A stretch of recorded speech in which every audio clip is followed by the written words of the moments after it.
2024 के लोकसभा चुनाव में अभी वक्त है, लेकिन देखा जाए तो तमाम राजनीतिक दल साम दाम दंड भेद के साथ चुनावी मैदान में उतर चुके हैं। जनता के मुद्दे गायब हैं, आरोप प्रत्यारोप का सिलसिला भी शुरू हो चुका है। इन्हीं तमाम मुद्दों पर बातचीत करने के लिए आज हमारे साथ मौजूद हैं भारतीय जनता पार्टी के वरिष्ठ नेता, राज्यसभा सांसद और किसान मोर्चा के पूर्व राष्ट्रीय अध्यक्ष विजय पाल तोमर जी। जनतंत्र टीवी में आपका स्वागत है। सबसे पहले आपसे मेरा सवाल है सर कि देखा जाए तो किसी भी राज्य या देश के विकास के लिए जरूरी है कि मूलभूत आधारभूत जो ढांचे हैं वो बेहतर हो, कानून व्यवस्था अच्छी हो। आपकी सरकार इसमें कहां तक आगे बढ़ पाई है? हमारी सरकार का, चाहे वो देश की सरकार हो या प्रदेशों की सरकार हो, भारतीय जनता पार्टी की, उनको पहली प्राथमिकता यही है कि मूलभूत ढांचा सुविधा उपलब्ध हो और विकास ही प्राथमिकता है। मूलभूत ढांचा ही नहीं होगा तो विकास कैसे होगा? इसीलिए मूलभूत ढांचे को मजबूत करके तभी तो भारत आत्मनिर्भर बनेगा। इसके लिए निरंतर काम कर रहे हैं। देखा जाए जो देश के तमाम ठेकेदार हैं, धर्म के ठेकेदार खास तौर पे, वो जो तमाम एजेंडा चलाते हैं, कानून अगर बेहतर काम करता है तो उस पर एक समुदाय को टारगेट करने का आरोप भी लगता है। खास तौर पे अगर उत्तर प्रदेश की बात करें, इसे आप कैसे देखते हैं? उत्तर प्रदेश में एक समुदाय के खिलाफ कोई कार्रवाई नहीं की जा रही।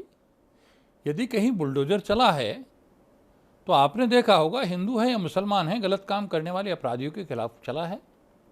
और यदि मस्जिदों से लाउड स्पीकर उतरे तो मंदिरों से भी लाउड स्पीकर उतरे। सबसे पहले मुख्यमंत्री जी ने अपने मठ से गोरखपुर से लाउड स्पीकर उतारने का काम किया।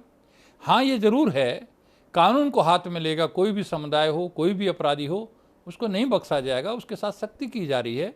बहन बेटियों की इज्जत के साथ खिलवाड़ करने वालों को बख्शा नहीं जा रहा है।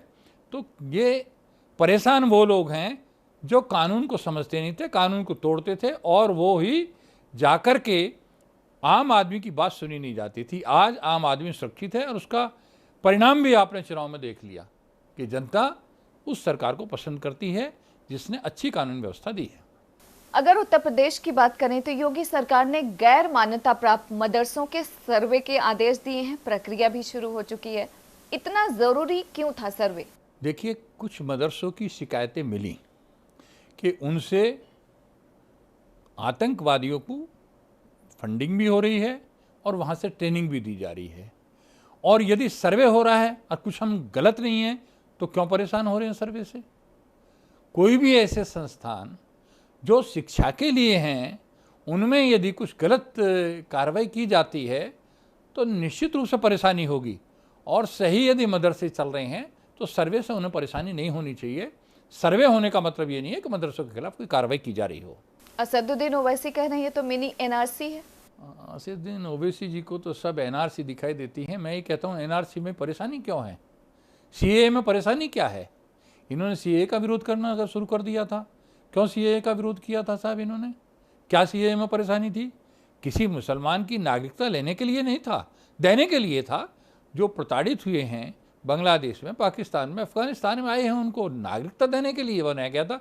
इन्होंने ऐसा माहौल बना दिया जैसे वो देश से निकालने के लिए, इनकी नागरिकता लेने के लिए हो।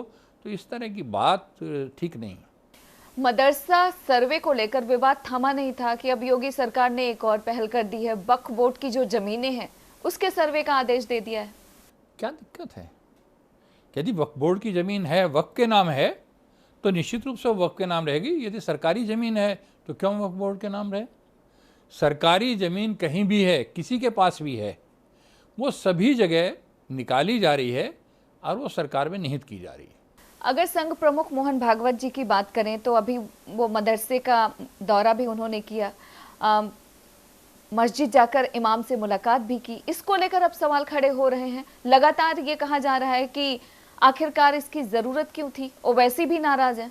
तुष्टीकरण की राजनीति करने वालों को परेशानी होती है।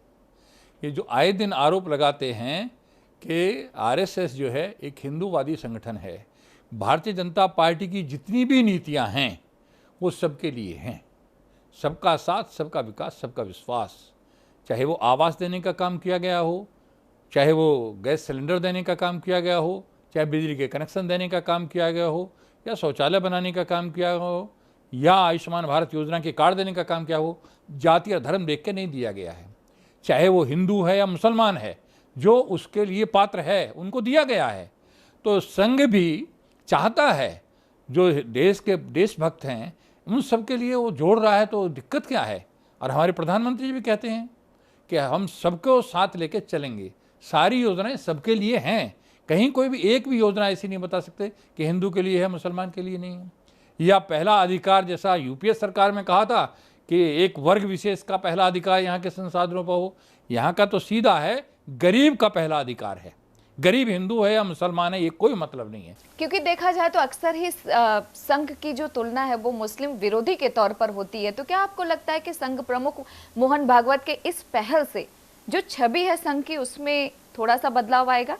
देखिए, संघ पहले भी काम कर रहा है। आपने मुस्लिम विकास मंच है, माननीय इंद्रेश जी उसको देख रहे हैं, तो संघ कहीं मुसलमानों के विरोध में नहीं रहा। वो तो कहता है यहाँ के मुसलमान भी पहले भारतीय हैं और जो राष्ट्रवादी हैं वो सब संघ उन सब के साथ है, लेकिन जो यहाँ रह रहे हैं राष्ट्र विरोधी गतिविधियों में लगे हुए हैं उसके संघ भी विरोध में है, भाजपा भी विरोध में है, और हर देश के नागरिक को विरोध करना चाहिए। क्योंकि असदुद्दीन ओवैसी कह रहे हैं कि मोहन भागवत जी ने जिनसे मुलाकात की उनको तो जमीनी हकीकत पता ही नहीं है। अब ये बताइए, यदि इमाम और मौलाना यहाँ के उनको जमीनी हकीकत का पता नहीं है तो ओवैसी की नीति क्या है इससे पता चलता है। ये एक सब तुष्टीकरण के लिए, वोट के लिए राजनीति कर रहे हैं। तो क्या आपको लगता है कि असदुद्दीन ओवैसी मुसलमानों को गुमराह कर रहे हैं? निश्चित रूप से 60-70 साल से कांग्रेस जिस काम को करती आई है, अब यहाँ उत्तर प्रदेश में सपा बसपा जिस काम को कर रहे हैं, अन्य विपक्षी दल इस काम को कर रहे हैं, उसी काम पर ओवैसी लगे हुए हैं। मायावती ने भी एक ट्वीट किया है, उन्होंने कहा है कि संघ प्रमुख जाकर मुलाकात कर रहे हैं, इससे क्या भाजपा की मुस्लिम विरोधी जो इरादे हैं उसमें भी बदलाव आएगा क्या? भाजपा कभी मुस्लिम विरोधी नहीं रही है। फिर मैं कह रहा हूँ, इन्होंने कभी मुसलमानों के लिए किया ही नहीं। 60 साल में भाजपा ने 8 साल में एक भी ऐसा काम नहीं किया जो हिंदू के लिए किया हो और मुसलमान को नहीं किया हो। सारे जितने भी विकास के कार्य किए हैं उन सब में मुसलमानों को भी उतनी ही भागीदारी है जितनी हिंदुओं की है। हिंदू और मुसलमान के चश्मे से भारतीय जनता पार्टी नहीं देखती, ना वोट की चश्मे से देखती है। विकास सबका साथ, सबका विकास, सबका विकास और सबका विश्वास, इस पर काम करती है। मोदी जी का मंत्र है। और यदि ये है, मायावती जी कह रही हैं कि संघ बीजेपी की छवि सुधारने के लिए कर रहे हैं, तो मायावती जी भी क्योंकि तुष्टीकरण की राजनीति करना चाह रही हैं। उनको लगा तेरे हाथ से मुस्लिम वोटर खिसक रहे हैं। मुसलमान को वोट बैंक बनाने के लिए सबने राजनीति करी है, वो भी इसी काम को कर रही हैं। मस्जिद के इमाम ने मोहन भागवत जी को राष्ट्रपिता और राष्ट्र ऋषि कहा, इस पर कांग्रेस पार्टी को आपत्ति है। कांग्रेस ने कहा कि राष्ट्रपिता तो एक ही है, महात्मा गांधी। ये तो हमारे परम पूज्य मोहन भागवत जी ने भी कहा है कि राष्ट्रपिता तो एक ही हैं, तो कांग्रेस ने कोई नई बात नहीं कही। लेकिन हाँ, संघ में काम करने वाले सरसंचालक को राष्ट्र ऋषि कहा, तो क्योंकि ये सब त्याग तपस्या की प्रतिमूर्ति हैं। अपना घर परिवार इनके नहीं है, दिन रात समाज सुधार के काम में लगे रहते हैं, तो ये तो बहुत अच्छी बात है। देखा जाए तो देश भर में पीएफआई के ठिकानों पर छापेमारी हो रही है। सबसे पहले तो आपसे यही जानूंगी कि क्या आपको लगता है ये जो छापेमारी है वो सही है? सही नहीं होती, जांच होने के बाद छापेमारी हो रही है। और फंडिंग के सोर्स जितने हैं पता चल रहा है, विदेशों से फंडिंग हो रही है। यहाँ जितने आंदोलन हो रहे हैं देश विरोधी शक्तियों के साथ मिले हुए हैं, तो ऐसे लोगों के खिलाफ कार्रवाई होना, जो भी देशद्रोही है या देश विरोधी है, तो निश्चित रूप से होनी चाहिए। यहाँ तरह तरह के संगठन बना करके कोई भी हो, आपने बड़े पैमाने पर देखा होगा, हमारे 700 नक्सलाइट्स ने अभी आत्मसमर्पण किया है उड़ीसा के अंदर, हम उसको देख रहे हैं उड़ीसा को।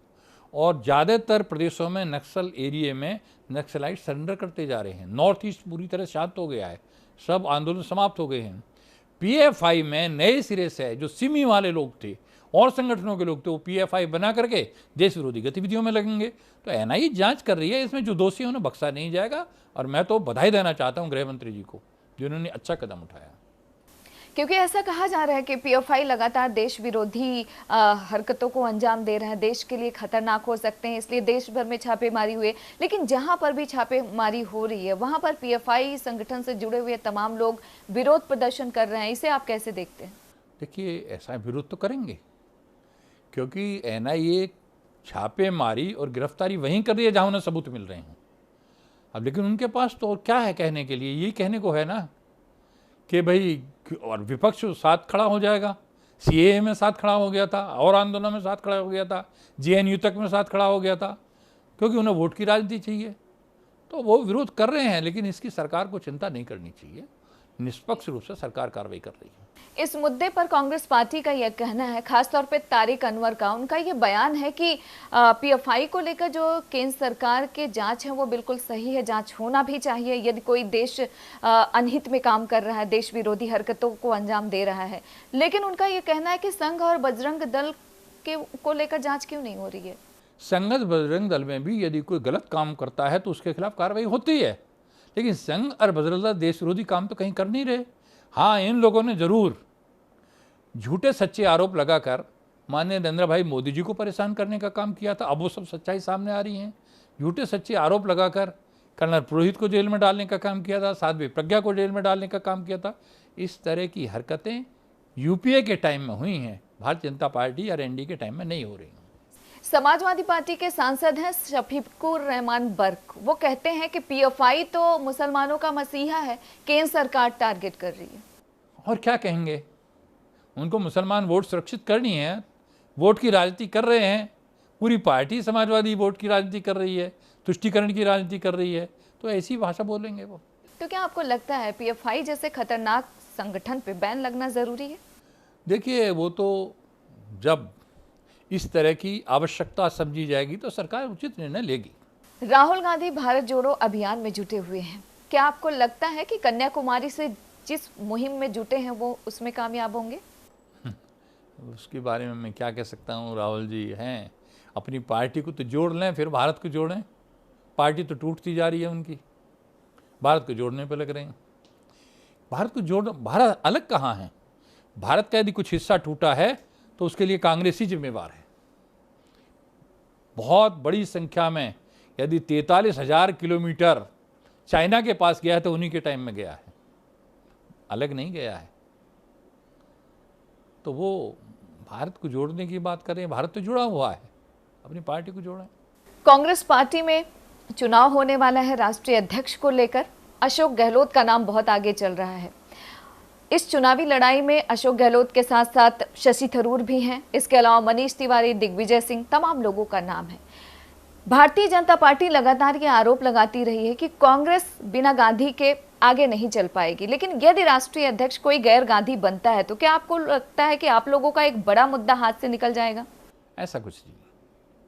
देखिए, राष्ट्रीय अध्यक्ष तो पहले भी इन्होंने बनाए हैं, और जब उनको हटाया तो उनका सामान भी फेंक दिया गया था बाहर, बेइज्जत करके निकाला गया था। अनुसूचित जाति के थे, और कार्यालय पे प्रधानमंत्री भी एक बाहर के बने थे, उनको भी यहाँ जगह नहीं दी गई थी दिल्ली में। कार्यालय पे यदि राष्ट्रीय अध्यक्ष हो और या प्रधानमंत्री हो, उनको सम्मान नहीं मिले तो इसका मतलब है ना, एक ही परिवार का हिसाब से चलता है। उनके हिसाब से प्रधानमंत्री चलेंगे तो उनके हैं, उनके हिसाब से यदि राष्ट्रीय अध्यक्ष चलेगा तो केवल वो चाबी तो 10 जनपद के पास है। इसके अलावा अगर भारतीय जनता पार्टी की बात करें, चुनावी खर्चों का एक ब्यौरा चुनाव आयोग को भारतीय जनता पार्टी ने दिया है, और अगर उत्तर प्रदेश की बात करें तो बहुत भारी मात्रा में पैसों को खर्च किया गया है। कांग्रेस ये आरोप लगा रही है कि यदि बीजेपी इतना पैसा खर्च नहीं करती उत्तर प्रदेश में तो आप जीत नहीं पाते। भारतीय जनता पार्टी की पारदर्शिता है। भारतीय जनता पार्टी से अधिक पैसा दूसरी पार्टियों ने खर्च किया है, लेकिन भारतीय जनता पार्टी ने पारदर्शिता से दिखाया है अपना खर्च। देश के गृह मंत्री अमित शाह सीमांचल दौरा पर हैं, और जिस तरीके की वहाँ की परिस्थितियां हैं, क्योंकि सीमांचल की यदि बात करें तो पश्चिम बंगाल से लगा हुआ है, बांग्लादेश बहुत नज़दीक है। घुसपैठ को लेकर एक बड़ी मुहिम भारतीय जनता पार्टी ने छेड़ी है, लेकिन आपके पहले सहयोगी रहे नीतीश कुमार बहुत परेशान हैं। आप इसे कैसे देखते हैं? मैं पिछले चुनाव में बिहार में गया था, और वहाँ पर नीतीश जी से बहुत नाराज़गी थी लोगों में, लेकिन मोदी जी के नाम पर, जिसे कहें कि अपने दिल पे पत्थर रख करके वोट देने का काम किया था। ग्राउंड पर इस तरह की बात थी। समय आ रहा है, नीतीश जी को पता चल जाएगा वास्तविकता क्या है, लेकिन मैं मानता हूँ भारतीय जनता पार्टी वहाँ बहुमत से जीत के आएगी। तेजस्वी यादव ये आरोप लगा रहे हैं कि गृह मंत्री अमित शाह बिहार में केवल तनाव फैलाने आए हैं। अब आरोप क्या, विपक्ष है, विपक्ष अपना काम करेगा। भारतीय जनता पार्टी के नेता हैं, पूर्व राष्ट्रीय अध्यक्ष हैं माननीय अमित शाह जी, और गृह मंत्री हैं भारत सरकार के, तो पार्टी का काम कर रहे हैं या सरकार का काम कर रहे हैं, तो इनको आपत्ति क्यों है? 2024 अगर लोकसभा चुनाव की बात करें, जिस तरीके से तमाम विपक्षी दल एकजुट होने का प्रयास कर रहे हैं, एक तरफ ममता बनर्जी हैं तो दूसरी ओर नीतीश कुमार तमाम राजनीतिक दलों को एकजुट करने का प्रयास कर रहे हैं। यदि ये एक साथ आते हैं तो क्या आप लोगों के लिए मुश्किलें बढ़ सकती हैं? पहले भी एक बार आकर एक साथ आकर देख लिया है। पहले भी ये सारे उत्तर प्रदेश में भी सब एक साथ एक मंच पर आके चुनाव लड़ लिए हैं। भारतीय जनता पार्टी इसकी चिंता नहीं करती। भारतीय जनता पार्टी यहाँ की 136 करोड़ की चिंता करती है, और वो निश्चित रूप से मोदी जी के नेतृत्व में विश्वास करती है। इसके अलावा अगर समाजवादी पार्टी और जयंत चौधरी और बहुजन समाज पार्टी की बात करें, मायावती की, यदि ये एकजुट हो जाते हैं तीनों दल, तो क्या बीजेपी के लिए थोड़ी दिक्कत होगी? पहले भी एकजुट हुए थे, पिछला लोकसभा चुनाव में मिलकर ही लड़े थे ये सब, और परिणाम सबके सामने था। तो इस बार उससे अच्छा ही परिणाम आएगा। मैं आज आपको बता रहा हूँ 75 सीट उत्तर प्रदेश से आने वाली हैं 80 में से। उत्तर प्रदेश में विधानसभा सत्र चल रहा था। अखिलेश यादव लगातार महंगाई, बेरोजगारी का मुद्दा उठाना चाह रहे थे। ऐसा उनका आरोप है कि उनको सुना ही नहीं गया विधानसभा में। जब वो खुद वॉकआउट करके चले गए, चर्चा में भाग नहीं लिया, तो आरोप ही लगाएंगे और क्या करेंगे। अखिलेश जी मैदान में जाएं, जनता के बीच में जाएं, वो किसी और दुनिया में रहते हैं, जनता के बीच में नहीं रह रहे हैं। यूपी की यदि कानून व्यवस्था की बात करें तो आपको क्या लगता है कि बेहतर है, जिस तरीके की परिस्थितियां पिछले कुछ दिनों में सामने आई हैं? मैं ये कहता हूँ, जहाँ भी कार्रवाई तुरंत हुई है, जहाँ भी कोई अपराध हुआ है, क्विक एक्शन हुआ है, कोई मौका नहीं दिया गया, बदमाश को छोड़ा नहीं गया है। ये नहीं है कि अपराधी अपराध करके फरार हो जाए, सबको पकड़ के जेल के अंदर डाल दिया गया है। तो उत्तर प्रदेश की कानून व्यवस्था देश की सबसे अच्छे राज्यों की कानून व्यवस्था में से एक है। अगर बहुजन समाज पार्टी की बात करें सर, क्योंकि अगर उत्तर प्रदेश की बात करें और आपके राजनीतिक सफर की बात करें तो आपका राजनीतिक सफर बहुत लंबा रहा है, और मायावती के कामकाज को भी आप बेहतर तरीके से देख चुके हैं। आपको क्या लग रहा है कि जो परिस्थितियां उत्तर प्रदेश में बनी हैं, दिनों दिन बसपा खात्मे की तरफ जा रही है? देखिए,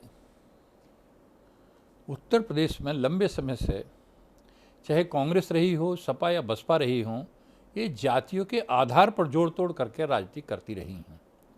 अब मोदी जी के नेतृत्व में, योगी जी के नेतृत्व में जाति के बंधन टूट गए हैं। जाति से ऊपर उठकर लोग वोट देने का काम कर रहे हैं, जातियों में बट के वोट देने का काम नहीं कर रहे। और यही कारण है कि लोकसभा से, पिछले विधानसभा से भी ज़्यादा इस बार की विधानसभा में वोट परसेंटेज बढ़ा। लेकिन देखा जाए तो मायावती पे हमेशा ही बीजेपी के बी टीम होने का आरोप लगता रहा है। इस बार भी विधानसभा चुनाव में ये कहा गया कि मायावती ने आप लोगों का ही सपोर्ट किया, क्या सच है? ये तो सब बकवास है, ऐसा कुछ नहीं। इस तरह की बातें फैलाना कोई मतलब नहीं है इसका। ये विपक्ष का है, तरह तरह की बात चलाएगा। इसके अलावा यदि पश्चिम बंगाल की बात करें, लगातार देखा जाए तो बीजेपी के जो कार्यकर्ता हैं उनके साथ हिंसात्मक घटनाएं होती रहती हैं। आप लोग आवाज भी उठाते हैं, लेकिन क्या आपको लगता है कि एक महिला मुख्यमंत्री होने के नाते ममता बनर्जी उस तरीके से काम कर रही हैं जैसा उनको करना चाहिए? आज तक पोस्ट इलेक्शन वायलेंस इतना देश में कहीं नहीं हुआ जितना बंगाल में हुआ है, और बंगाल से जिस तरह से पलायन हुआ है, ये निश्चित रूप से निंदा का विषय है। और लेकिन उसके बाद भी मैं बधाई देना चाहता हूँ वहाँ के कार्यकर्ताओं की, वो बहादुरी के साथ डटे हुए हैं, और निश्चित ही वो एक दिन बदलाव लेकर आएंगे। इसके अलावा यदि ममता बनर्जी की बात करें तो आजकल उनके रुख में थोड़ा सा परिवर्तन आया है। पहले जब सीबीआई और ईडी के रेड पड़ते थे तो कहती थी कि केंद्र सरकार और मोदी जी जिम्मेदार हैं, लेकिन अब उन्होंने कहा है कि मोदी जी का इसमें कोई रोल नहीं है, गृह मंत्री जिम्मेदार हैं। इसे आप कैसे देखते हैं? देखिए, वहाँ भ्रष्टाचार के मामले खुल के सामने आ गए हैं। जो भ्रष्टाचार में पकड़े गए हैं वो खुद कन्फेस कर रहे हैं, तो वो सब चीज़ सामने आ जाएगी कि कहाँ से क्या हो रहा है। क्या ये बात सच नहीं है कि जहां पर गैर बीजेपी शासित राज्य है वहीं पर ज्यादातर सीबीआई और प्रवर्तन निदेशालय के छापेमारी हो रही है? जहाँ सबूत मिलता है वहाँ छापेमारी होती है। मतलब ऐसा क्यों है कि बीजेपी शासित राज्यों में सबूत नहीं है? नहीं, बीजेपी वालों के यहाँ भी छापे लगे हैं, कौन कहता है नहीं लगे हैं? ये विपक्ष का आरोप है। विपक्ष क्योंकि अपने चश्मे से देखता है। उनके टाइम में सुप्रीम कोर्ट से कहा था कि सीबीआई एक पिंजरे का तोता है। उनके ही टाइम में कहा था, इस समय पे नहीं कहा। इस समय सबूत के आधार पर कार्रवाई हो रही है, कोई भी हो। अगर 2024 लोकसभा चुनाव की बात करें तो आप लोगों की तैयारियां किस तरीके से हैं? क्योंकि देखा जाए तो हम भाजपा हमेशा ही चुनावी तैयारी में रहती है। ये बात सही है, भारतीय जनता पार्टी 12 महीने चुनावी तैयारियों में रहती है और आज भी हर कार्यकर्ता बूथ पर काम करने पर लगा हुआ है। सब पूरी तरह तैयारी है। कभी भी कहीं भी स्टेट में या देश में कभी भी चुनाव कराएं, भारतीय जनता पार्टी तैयार है।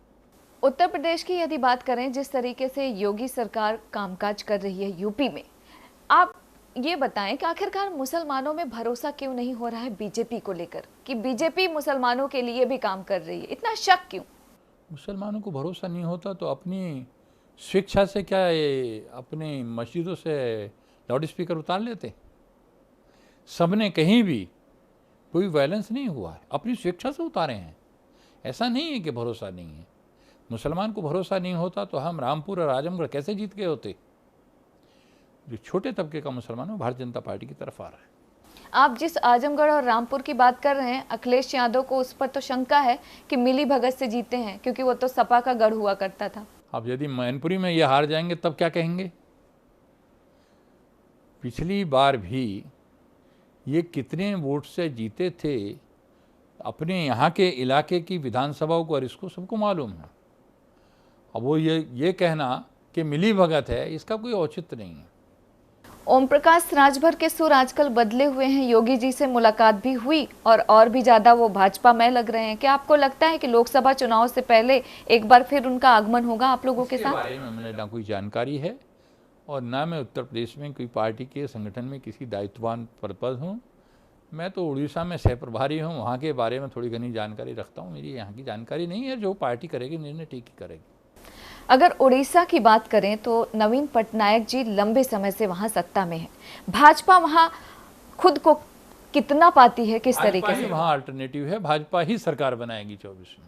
ये आपको भरोसा है? मुझे पूरा विश्वास है।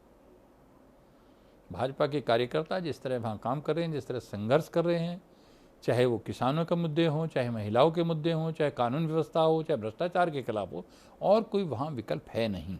भारतीय जनता पार्टी आएगी और नवीन बाबू जाएंगे। इसके अलावा अगर मोदी सरकार के कामकाज की बात करें, वो कौन कौन सी उपलब्धियां हैं जो आपको लगता है कि देश की जनता को पता होना चाहिए? दुनिया को पता है, देश को नहीं, दुनिया को पता है। मोदी जी ने, आप बताइए, कोरोना के टाइम में कि 100 करोड़ को एकदम जब पार किया तो दुनिया को आश्चर्य हो गया कि 100 करोड़ से ज़्यादा डोज लग चुकी हैं। शुरू में ही यहाँ पर पहले बीमारी आती थी, टीबी, पोलियो और बीमारी, 10 से 40 साल लगते थे टीका आने में। फ्रंट में ही कोविशील्ड आ गई हमारी वैक्सीन, और जब लगाई तो वो आश्चर्य करते थे, क्या जी साहब कैसे लग जाएगा इतने टाइम में। उस समय सीमा के अंदर 100 करोड़ से जब ज़्यादा डोज लगी तो दुनिया की आंख फटी की फटी रह गई। आज 200 करोड़ से ऊपर लग चुकी है और 100 से अधिक देशों को हमने दवाएं भेजने का काम किया। दवाई ये सब देने, अब तक हम लेते थे और मोदी जी के आने के बाद देने वाले बने। 80 करोड़ को मुफ्त राशन देने का काम कर रहे हैं। 10 करोड़ लोगों को आयुष्मान भारत योजना के कार्ड दे दिए, जो 50 करोड़ लोगों को मुफ्त इलाज की व्यवस्था है। 5 लाख तक कोई भी गरीब आदमी देश का ऐसा नहीं बचना चाहिए। प्रधानमंत्री जी ने कहा जिसके पास अपना मकान ना हो, प्रधानमंत्री आवास योजना में, उस मकान में गैस का कनेक्शन ना हो, बिजली का कनेक्शन ना हो, शौचालय ना हो, और उसमें रहने वाले को आयुष्मान भारत का कार्ड न मिले। हर गरीब के लिए है। अब ये किसी भी जाति का है, किसी भी धर्म का, सब जानते हैं इसको। किसानों के लिए देखिए, किसान सम्मान निधि दे दिया। इन्होंने रख रखी थी स्वामीनाथन की, लागत का 1.5 गुना से ज़्यादा दे रहे हैं और ख़रीदारी कर रहे हैं। तो सब जनता जान रही है, हर क्षेत्र में, चाहे वो जल का क्षेत्र हो, चाहे कृषि का क्षेत्र हो, चाहे श्रमिकों के लिए हो, और चाहे दुनिया में, पूरे विश्व में भारत की प्रतिष्ठा को बढ़ाने का मामला हो। मैं कई देशों में मुझे जाने का मौका मिला। मुस्लिम बाहुल्य देश भी कहते हैं मोदी जी जैसा प्रधानमंत्री दूसरा नहीं है, कोई वर्ल्ड में नहीं है। तो विश्व का सबसे लोकप्रिय नेता है, इससे बड़ी बात क्या होगी। तमाम भारतवर्ष इस पर गर्व करते हैं। भारतवासी जिस तरह से यूक्रेन और रशिया की वार वहाँ हुई, यूक्रेन और रशिया दोनों तैयार हुए और भारतीय वहाँ से निकाला गया, भारत का झंडा लेकर दूसरे देश के भी लोग निकाले गए। पहली घटना है, कोई ऐसा कहीं दुनिया में हुआ है? तो मोदी जी के नेतृत्व पे बड़ा भारी विश्वास है लोगों को।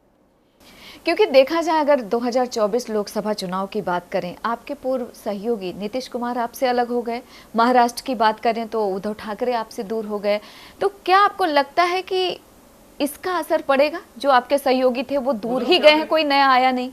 उद्धव ठाकरे की पार्टी तो हमारे साथ आ गई। उद्धव ठाकरे वरिष्ठ दूर हो गए, उद्धव ठाकरे की पार्टी हमारे साथ आ गई। वो बेमेल गठबंधन था। उद्धव ठाकरे की पार्टी के जितने लोग लड़े थे वो भारतीय जनता पार्टी से मिलकर जीते थे। वो चले गए तो उन्हें नाराजगी थी, उन्हें मालूम था कि हम अगला चुनाव मिलकर लड़ेंगे तो जीतेंगे भारतीय जनता पार्टी से, तो कोई दिक्कत नहीं है। और नीतीश कुमार का एंटी इनकम्बेंसी बिहार में है तो नीतीश के विरोध में है। आप प्रधानमंत्री की तारीफ कर रहे हैं, लेकिन विपक्ष की लगातार आरोप लगा रहा है, खासतौर पे राहुल गांधी की यदि बात करें कि देश में महंगाई, बेरोजगारी बहुत ज्यादा है, केंद्र सरकार संवेदनहीन है। विश्व का यदि हिसाब देखेंगे, विश्व की सबसे तेज गति से बढ़ने वाली आर्थिक स्थिति भारत की है। बड़े बड़े देश टूट चुके इस कोरोना के टाइम में, उसके बाद भी भारत की जो विकास दर की वृद्धि है सबसे तेज गति से है, सब पीछे छोड़ दिए हैं उन्होंने। भारत अपनी आगे विकास यात्रा पर चल रहा है, काम अच्छे हो रहे हैं, विपक्ष के पास कोई मुद्दा नहीं है, कहीं कोई भ्रष्टाचार का आरोप नहीं लगा सकते। तो इसी तरह की बात करेंगे और महंगाई को भी जिस तरह कंट्रोल करके रखा है इन परिस्थितियों में और कोई नहीं कर सकता था। आपने हमें समय दिया, उसके लिए आपका बहुत बहुत शुक्रिया। धन्यवाद। तो आप सुन रहे थे भारतीय जनता पार्टी के राज्यसभा सांसद विजयपाल तोमर जी को, जिन्होंने तमाम सवालों के जवाब बड़े ही बेबाकी के साथ दिए। फिलहाल आप हमें और हमारी टीम को इजाजत दीजिए और देखते रहिए जनतंत्र टीवी।